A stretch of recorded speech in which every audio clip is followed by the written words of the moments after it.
Good evening, everyone, and welcome back to the final round of this Wednesday tier in RTG. And of course, we're at the usual finale of the Formula One season for their final round, and that is Abu Dhabi at the Yas Marina circuit. 5.218 kilometres in length, and it's 3.26 miles in length. It's got 16 corners around this circuit, 2 DRS zones. It was reprofiled in 2021, and of course it's been around since 2009. The championship is done and dusted with getting my words all mixed up already. Short Marcus on 176 points. Paul Jones, who potentially could be runners up tonight. We've still got second and third up for grabs in this final round. Josh McGill is in third, Matthews fourth, fifth is Chuck. The two drivers fourth and fifth are the Ferraris, and they subsequently are leading the Constructors' Championship by 204 points. The AlphaTauris are on 170 points, and the Alpines are on 155 in third place. We've got full qualifying this evening. We've got 15 drivers, however, but to spice things up, we have a full-on intermediate championship in Q1. Obviously, drivers are going to be going through to this second part of qualifying. Everyone is, as long as they keep it on the track. So they're giving themselves a little bit of a test in Q1 by going on the intermediates and the wets for Matthew, trying something a little bit different. So the final round of season 12, been another fantastic season on Wednesday, and hopefully we'll have a great final race. Izaki goes fastest with a 124.728 on the slick tyre. Yeah, I would say it's been quite a roller coaster of a season, but it's brilliant to be able to finish it off here the night at Abu Dhabi from board the shuttle. He's just around in turn 14 there under the hotel on Greenwald intermediate tyres. We've only got, 5 people on the softs? Yeah, only 5. The top 2 being Aki and Mr. Basil, old friend of me and Lee, someone you've heard on the channel previously, about a year ago now. He's back league racing. Well, me seeing him league racing, from league racing again for a little while, but the man from Newcastle back racing with me, commentating over him in that AlphaTauri this evening. He will be taking a full-time seat in Monday next season as well, Lee, so he'll be racing alongside us as well. Ooh. So that will be quite interesting, as he's probably about to make his way into the pit lane. No, actually, he's going to go again. That's going to be quite interesting on Monday then. We'll race against an old rival again. Yeah, let's see. We've got Lee, who's on a lap right now on them intermediate tyres. And I forget the corner again, but always got to be careful there on the exit. It doesn't get a little bit too squirrely with the rear.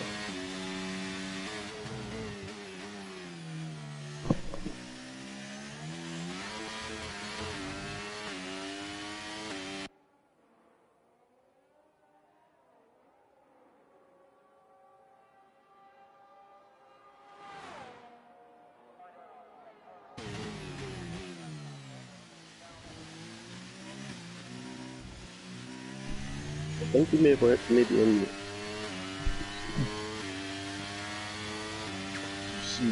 my fault. Sorry about that. As Robbo is making his way through turn 9, and when I was talking on my own, I was talking about turn 7, or the former turn 7, now being turn 5, being renewed, basically. I suppose it's completely different, as we've had 2 drivers set lap times, so they've decided to retire. Well, 2 drivers decided to retire, more than 2 set lap times. They're comfortably through anyways. Robbo makes his way around the final corner on that intermediate tyre. As I said, spicing things up in this Q1 session, goes 6th fastest with a 1:28. Aki does a 1:23.9, goes faster. Doesn't want to bother on the intermediate tyre, Lee. No, I mean, who else is that? It's Williams of Clay in the Hood. Formerly Clay the Monkey, I think. Yeah. Getting a little bit shaky coming out of the pit lane there. Seems like the rear of the car was wanting to overtake the front. It did indeed.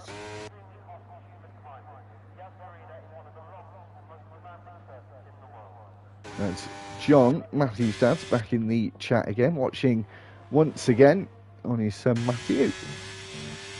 He's had a pretty decent season. He's 4th in the championship right now. Of course, he came 2nd last week when we were at Kota. So hopefully he will put in another good performance. As our champion Alex is saying hello in the chat. Of course, going to be officially crowned champion tonight, but is already there, Lee. And as we're in Q1, we've got a bit of time to just ramble on about certain things, but he has been very, very consistent this season, Lee. He's had 6 podiums out of 9 races. Of course, it's the 10th round, but we had round 8 cancelled, so it's only turned out to be 9 races this season, but super consistent. There's only 2 races, which was one last week and in Belgium, where he hasn't been on the podium. Yeah, I would say he's managed to keep it nice and consistent and avoid all the mishaps that have been happening sometimes on track. So, yeah, it's been good to keep his nose clean and just power on. And with that consistency as well, he managed to get himself a good few podiums. And we'll see what Clay the Monkey can do as he makes his way through turn 6 and 7. Just through the slight left-hander there in the Formula 1 car of turn 8, before we get ourselves back over to the right-hand side for this brand new, well, not brand new now, it's been here for a couple of years, but the new turn 9, which is quite a satisfying corner if you can get it right. You can go side by side through there. You can certainly now go side by side through here as you get on the brakes for turn 12, and they've opened up this section, which just makes the track feel that little bit more flowing than it used to. Not so stop-start in the final sector, as it's flat on the slick tyres through the penultimate corner of turn 15, round the final corner, and he goes 8th fastest. Is Mr. Basil now deciding to go on the wet tyres? Of course, set his lap time on the softs already, so definitely not going to be going faster on this tyre, but he's getting involved in the fun with the other drivers. Yeah, why not? Just, well, it's in the middle of the desert, so highly doubt it's going to rain. There are metal barriers in the desert, though, they. Yeah. A lot of them. Especially where he is right now, on the exit of turn 14. That's where we saw a certain Canadian driver in 2021 ruin my life. Then I wouldn't blame him. Oh, I would. Nah, that's massive. Oh, as he goes through the final corner, Mr. Basil Clay. He almost pinned it into the wall. I've had some drivers retire, but of their own accord, in terms of they're going to be through by default with not having enough drivers to knock anyone out in Q1.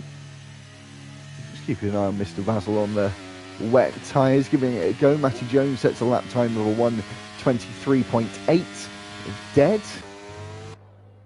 and goes fastest in Q1 so far. Nicely done from him. Let's see. Got Marty on a lap right now. He's just coming up to turn 9. Big swooping left-hander. Of course, being careful on the throttle upon exits, you could end up banging it into the wall. It's very tight around this part of the circuit. It feels almost like a street circuit in the final sector, actually. It does, and also that beautiful hotel just above as you're coming through turns 13 and 14. Now around the final corner, with time is going to get put up 128.2, moves up 10 there. I am surprised how close some of the drivers on the intermediates are to the soft times, actually. Yeah, it's not as bad as what I would have thought, to be honest. Oh, Marty's spinning it. And the two AlphaTauris going third and fourth at the moment. Having a decent start to their qualifying session as RTG Lee goes provisionally first with 3.5 minutes to go with a 1:23.2. Very quick time from the Mercedes driver. We are still waiting for a McLaren of Tiedemann to come out the pits even, and he's going to have to get a move on real soon as he's only got 3 minutes and 20 to go, unless is he still going to get through with not setting a time. He could even, I don't think he will. He can even drive to a speed limit if he wants. He can keep the pit limiter on all the way around his outlap and fast lap, and he'd still get through. So he just needs to come out and literally put a lap in. It could be 2 minutes long, and it wouldn't be a problem, as you see from Bugatti doing a 1:30, and he's retired. So just needs to set a lap, or we're going to have 14 in Q2. Yeah, that's the thing. I'm just waiting to see if I could see any activity in the pit lane from the McLaren garage, but none as of yet. And of course, the time is ticking down. It's 2 minutes 30 on the clock. He's going to have to get a move on if he's going to want to get a time set. Is Matthew just coming into the pits and retiring till the next session? Short Marcus out on track again on the full wets this time. He's coming around turn 7 now. Ooh! Well, actually, we haven't brought this up as of yet because we've only had 15, so it's not happened just yet. We don't know who it's going to be, but I know, and you're about to know, that Josh McGill and Short Marcus are going to be doing intermediate times now in Q2. It was supposed to be Q1, but it will be in Q2 because they're going to be starting at the very back and trying to see how far they can get up. Of course, championships done. The second place in the championship isn't, but obviously it's first where you really want to be finishing. But yeah, we'll see that in Q2. So we know where obviously if Tej comes out, which he hasn't, and he hasn't got enough time left on the board. Well, we'll find out in just a few moments when qualifying finish. Short Marcus there at turn 4, sorry. Just spins it out, getting too much on the curb there.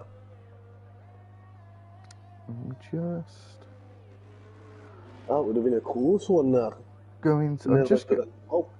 I'm just going to have a look to see if Tej's got a qualifying ban or anything, because that's the only reason why I would think he wouldn't have come out. Unless he thinks that even if he doesn't put a lap in, he's still going to be through, which is obviously not the case. You still need to put a time on the board. Yeah, I'm just unsure about that, to be honest. We'll find out in about just over 30 seconds time, as Short Marcus is just coming up to turn 9 now. So he'll be finished at his lap in about 20 seconds now.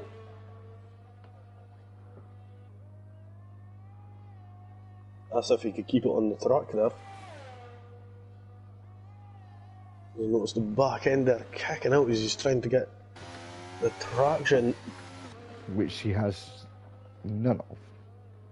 As he's on the wet tyres on a dry track. So nearly! I honestly thought that I don't know if he's trying to crush himself out on purpose there, just to... just to I was make about to sure say he was that- starting at the back, but he's already put a time in, I suppose, so he wouldn't actually start for the back anyway.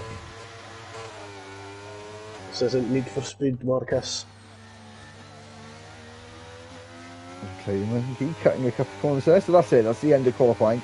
We shouldn't have had a driver out, but we're going to have a driver out. That's going to be Teachman in the McLaren. I've just tried to check for some information on whether we're going, if he's got a qualifying ban, and that's the reason why he hasn't set a lap. I wasn't told beforehand of anything like that. Yeah, so we'll find out if that was the case or not. I may ask him. You can hear my tablet going off, so sorry about that. As Props told me he doesn't think he had a qualifying ban. So unless he's maybe thinking that he'll be able to get through without setting a time to try and save some tyres and not want to risk binning it into the wall. Like we've seen Clay the Monkey Clay in the hood.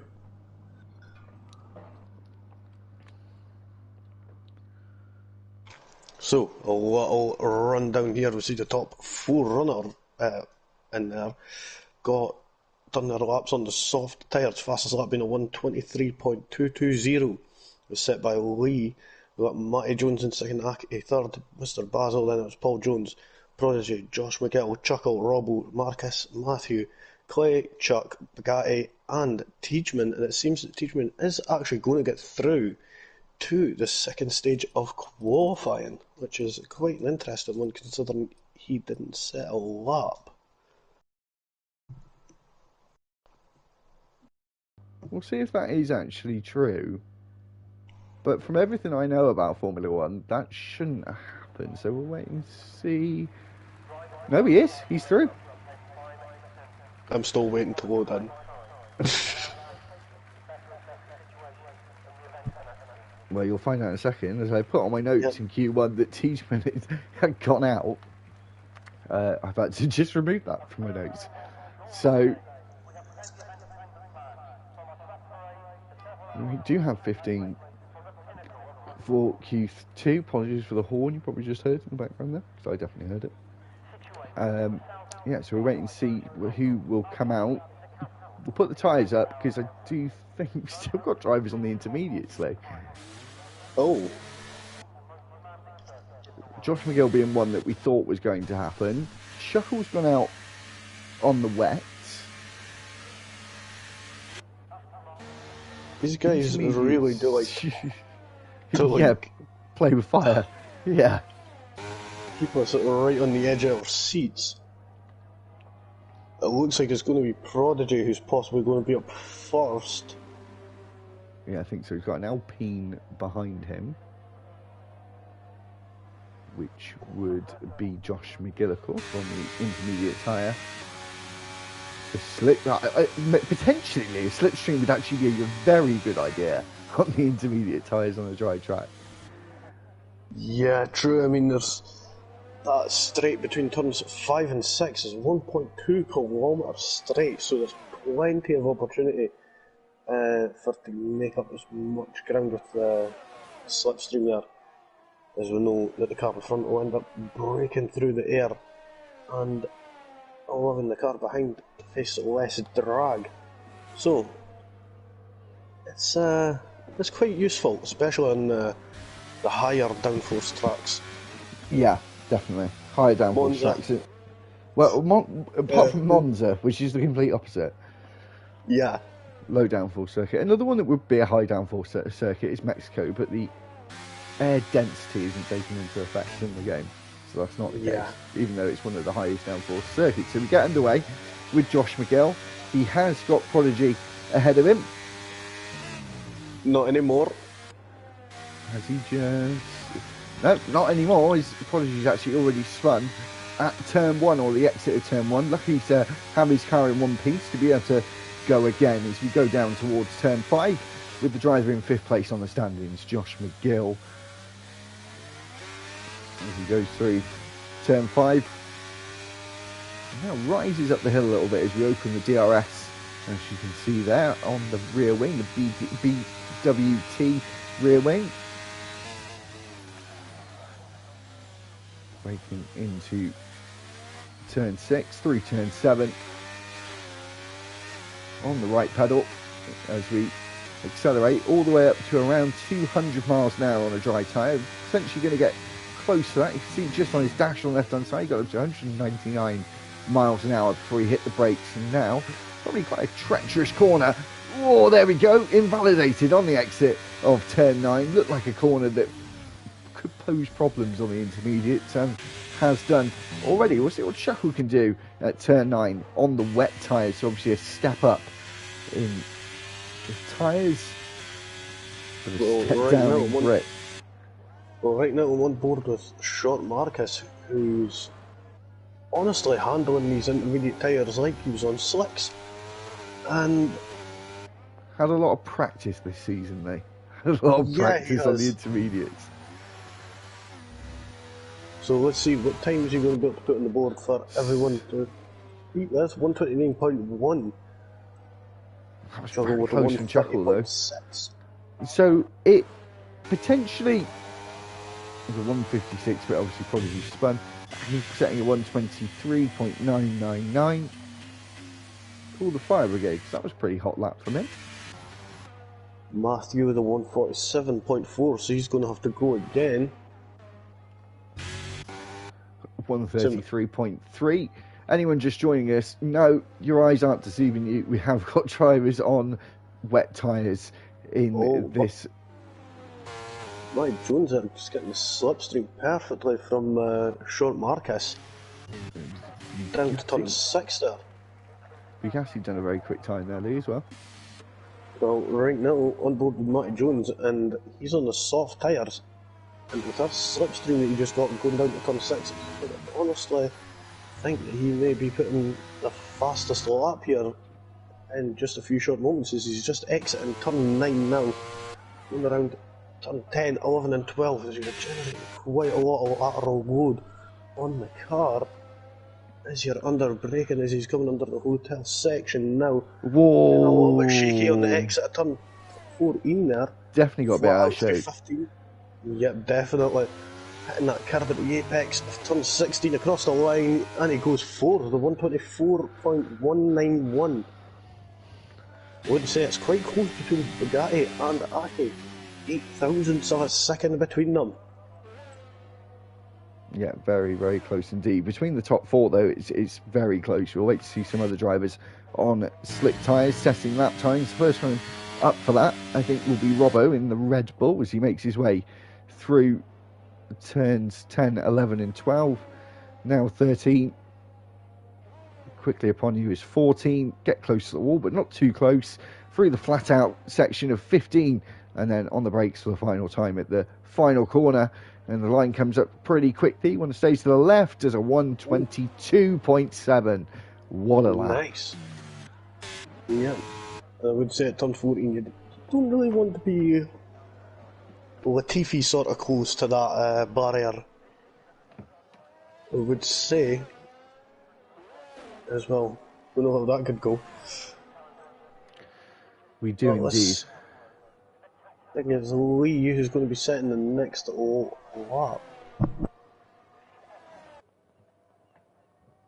And he is just making his way around that right-hand complex of 10, 11 and 12, and then into the double left of 13 and 14 before the double right of 15 and 16, keeping it flat through here nice and comfortably, coming into the final corner, which is a tricky one at the apex. You get to the line, he goes second fastest with a 123.2, 5 tenths off that provisional first place. Nicely done from Lee. I think it's fair to say that he could most likely be through. Teachman on that laps in with Josh McGill, who's on the full wets this time around. Yeah, so as I said, oh, just scraped the wall there at Any damage? No, he's good. No, he is good. It was slow enough that it didn't break the front wings. He gets going again. It is a fight between Short Marcus and Josh McGill, who is finishing 14th and 15th in this session, unless someone crashes out a bit earlier on who hasn't set a lap. There's 3 of them. Tiedemann, who didn't set a lap in Q1, who was smarter than us, Lee, and knew that he would just go through anyway. Yeah, I would say quite a clever clogs there, saving that extra set of tyres. And plus as well, he'll be able to keep going with his setup, of course, and he has a bit more time to fine-tune it while he was just waiting in Q1 for everyone to finish. So as he makes his way into turn 6 now, and then uphill for turn 7, important to get good traction out of this corner. Yeah, it looked like he went a little bit deep into 6 and that kind of compromised his line going into 7 there. Never got the best of traction, I would say. Turn 9 there, nicely done. Yeah, to keep that glued. Yeah, look very unremarkable, which usually in Formula 1 cars is quite quick as he goes through turn 13 and 14. Back to the left for the flat out 15. Got to make sure to get that corner right though. It looks like you comfortably through it, but if you mistime it by a small margin, you're going to be in a big bit of trouble as he comes across the line. 4th fastest with a 1:23.5. Yeah, and of course we'll just missed there while we were on board with Tiedemann. Chuck putting a 1:23.487, putting him into 3rd place there. Nice. Matthews on a lap now. On Red Bull Pirellis, the soft tyres, he's just coming around turn 9 now. So he's gone purple in that 2nd sector. Of course, the man that gets on pole very, very often usually gets that pole position point. See if he can do it again, but of course he's got to wait a few more minutes before that can happen. We've got a whole other session to do where we get to the tip of qualifying, the sharp end, as he makes his way up to the sharp end of the standings in 2nd with a 1:23.1, just showing how good that lap was from Robbo though. Yeah, I mean he's still like, what was that, 0.443 of a second. So I would say that is actually quite a stonker of a time.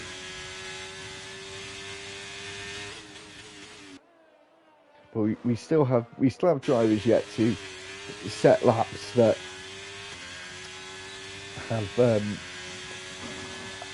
have yet to set a decent lap, either being on a soft tyre and mess their lap up, or being on the intermediate for the first round. But this is their final attempt really to go for it, and we're watching Chuckle on his outlap, and these are one of the drivers that I had in mind that could be challenging for that pole position in the next part of qualifying. But of course he's got to get through, and there's only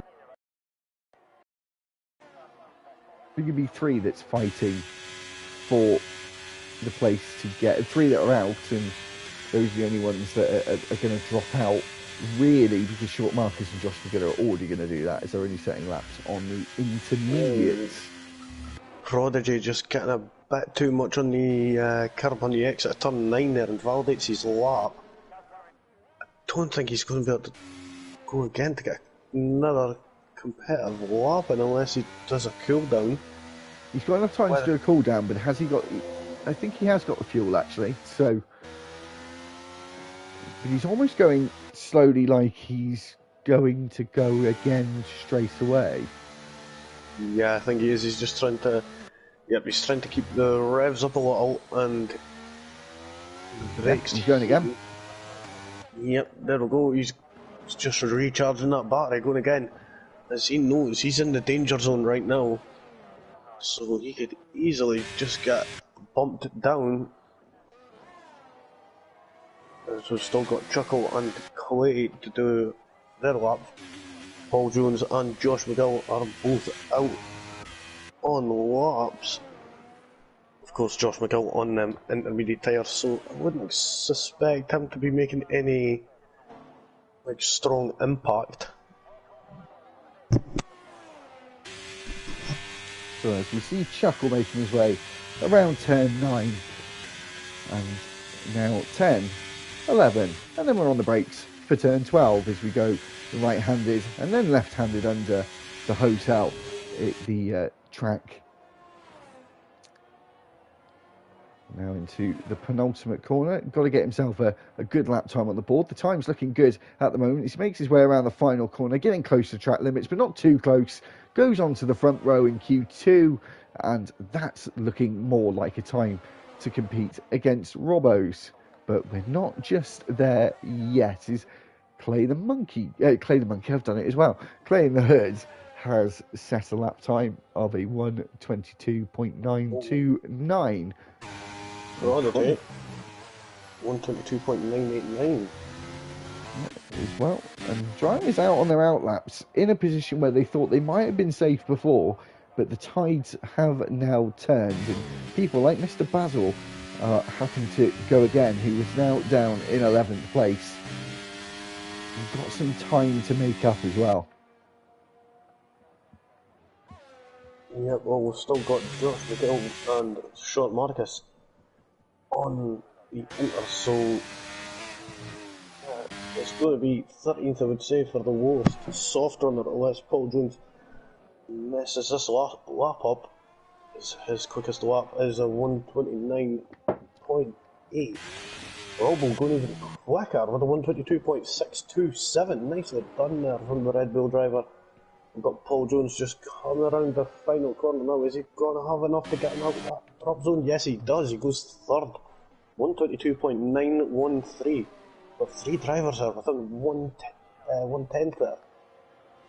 Actually, 4 drivers, sorry. Between 2nd and 5th. So Who is it that's up next? It was Clay in the Hood, but he's dived into the pit, so obviously not doing a better lap. I think it's Matty Jones who's dived into the pits. He's invalidated his lap time, so he's going to be the driver starting 13th. We've got Mr. Basil up next. He's only a 10th up on his time. He stays 12th and will not go through into Q3. Aki gets through by the skin of his teeth, but is Tej going to be able to get into the top 10 and drop Aki out? These are the final places we're really looking at now as Josh McGill makes his way around the final corner. Is it going to be him or Short Marcus starting 15th? It's Short Marcus, the champion, starting last. Well, we've still got a couple of corners. He's in the last corner now. We'll see, is Short Marcus going to be able to beat that? No, he isn't at 1:27.499. Up next, Teichman coming across the line at 1:23. Oh! So close between Aki and Tej. So close. Yep. What was that, 9 thousandths of a second? So yeah, he missed out by about 13 thousandths of a second on getting through into Q3. Bit unfortunate there for the McLarens, not managing to get through.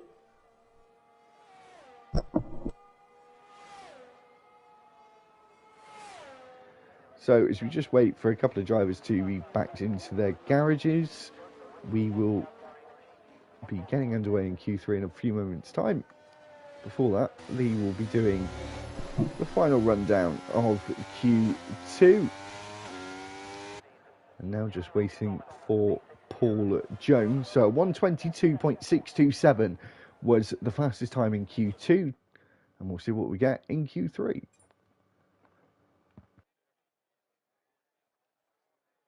Yep, so I would say that was actually quite a good qualifying session there.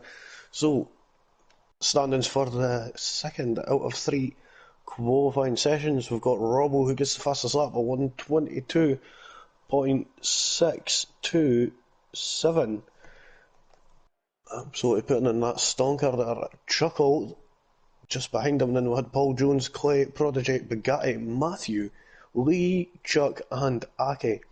And the ones being eliminated and who will not be moving on and will be restarting in their respective places will be Teichman in 11th, Mr. Basil in 12th, Matty Jones in 13th, 14th, Josh McGill, and Short Marcus in 15th. So, moving on to the third and final qualifying session, where for 12 minutes the top 10 will battle it out for that pole position and that extra point for the final time in the Wednesday tier. And I won't put the tyres on the stream this session because I'm pretty sure we're going to just see soft tyres for this one. And they should have quite a few of them. Yeah, I would reckon they would, as I think some of them have only used the one set up to now. As we're already seeing activity in the pit lane. Who is that? His first out is Matthew. Of course, it's lovely red yellow Ferrari. Yeah, the one-off livery from Monza, but we've had it all the way to the final round of this season in Wednesday. Probably going to have it again tomorrow night as well. And I suspect it will be back to normal Ferrari red as usual for the start of season 13. Let's hope it's not unlucky 13 for RTG. And as I've said that, it's going to be, isn't it? I should have said that. Anyway, the talk before about the pit lane unique to the circuit. I said it a few weeks ago in Thursday when we started the season there.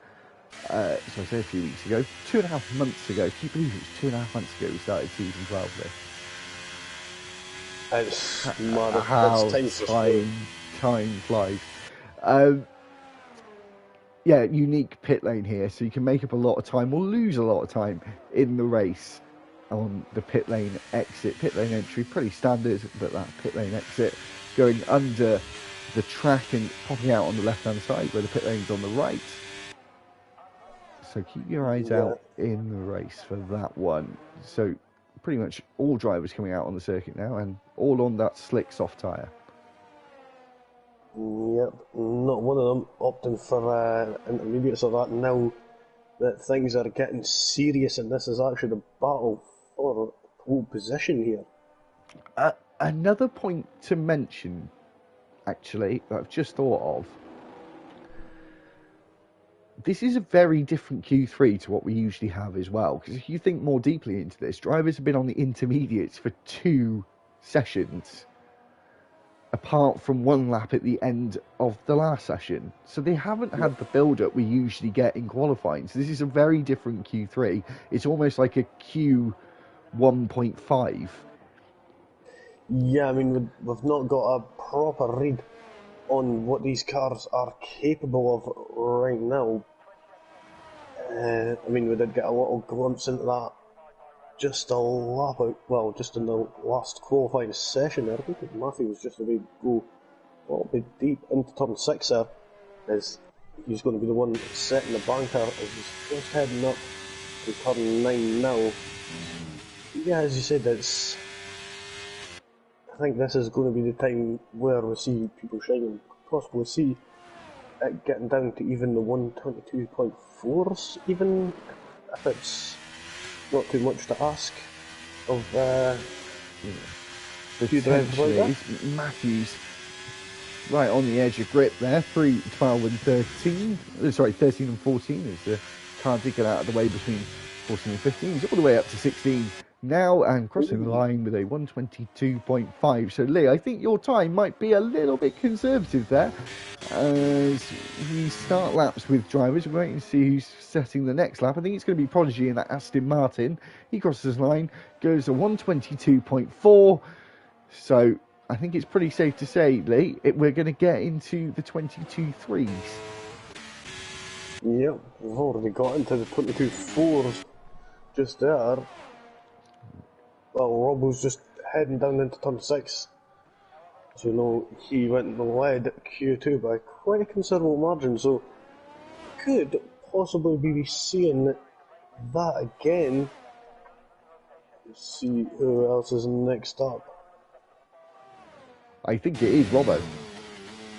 Yep, it's going to be Robbo. He's just around in turn 9 now. He's got a big train of cars behind him, so we're going to have a flurry of lap times coming in the next minute or so.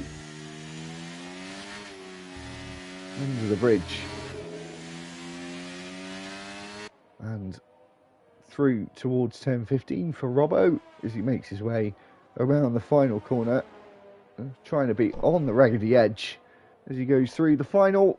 There's a 122.4 as well, but a 0.417. So quite a big bit of time in the point force between Prodigy and Robbo.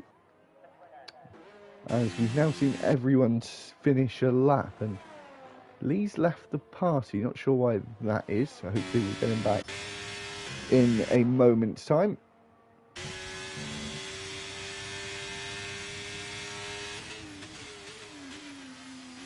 Or is it me?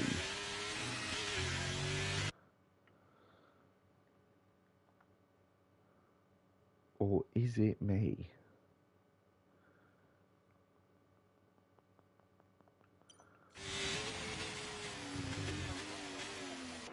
Is something amiss, Lee? Hello?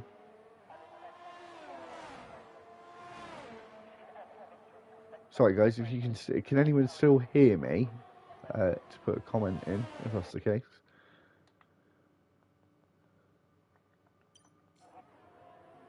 Not sure what's going on. It's just saying migrating a host on the screen, so I'm a bit worried it might be myself.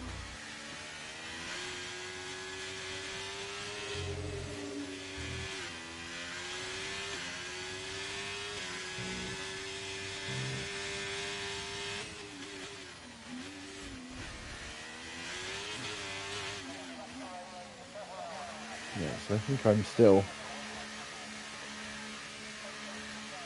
Yeah, I'm still live at the moment, so I'm just waiting for Lee to come back. Apologies for the confusion. Paul Jones made his way around the final corner, going very, very slowly for some reason, and that is...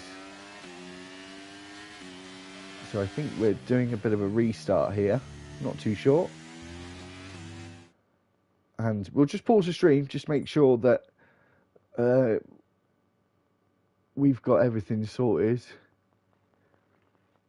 For some reason Lee's having some issues, so we'll pause the stream for a minute. Hopefully we'll get Lee back in a second.